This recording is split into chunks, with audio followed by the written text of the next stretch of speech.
Dumating na sa Myanmar ang 8 miyembrong team ng Department of Social Welfare and Development para maghatid ng psychological first aid sa mga biktima ng magnitude 7.7 na lindol doon. Yan ang ulat ni Bien Manalo. Tiniyak ng Department of Health na handa ang Pilipinas na muling magpadala ng karagdagang contingent sa Myanmar sakaling kailanganin o hilingin ng gobyerno ng Myanmar. Siniguro rin ng Health Department na self-sustaining ang ipinadala o ipapadala pang medical team sa Myanmar na ikinategorya pa nga ng World Health Organization bilang Type 1 fixed hospital. There is no request as of this time. Maghihintay kami ng request at then sisiyasatin namin kung anong specific needs na ang nire-request nila and kung kaya natin tugunan.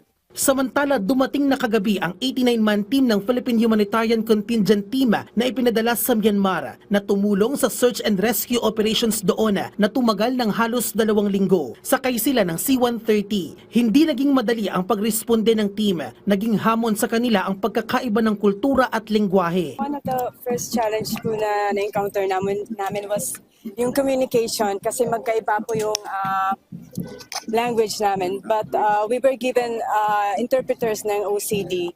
And then during doon po sa operation namin sa Pianmina, may mga nag-volunteer po mga student and Filipino teachers na tumulong po sa amin para maka-communicate po kami ng mabuti sa mga pasyente.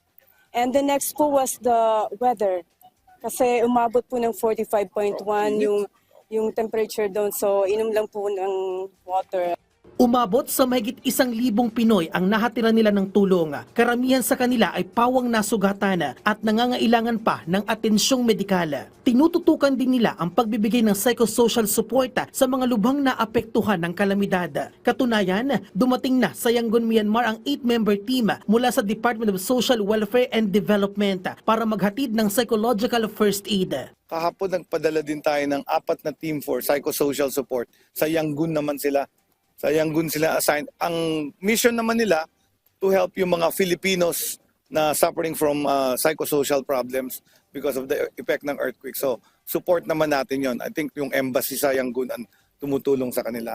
Samantala, puspusan pa rin ang paghahanap sa 2 Pilipinong nawawala sa Mandalay, Myanmar. Siniguro naman ng Department of Migrant Workers na patuloy silang nakamonitor sa kalagayan ng ating mga kababayan na naapektuhan ng pagtama ng malakas na lindol doon. Bien Manalo para sa Pambansang TV sa Bagong Pilipinas.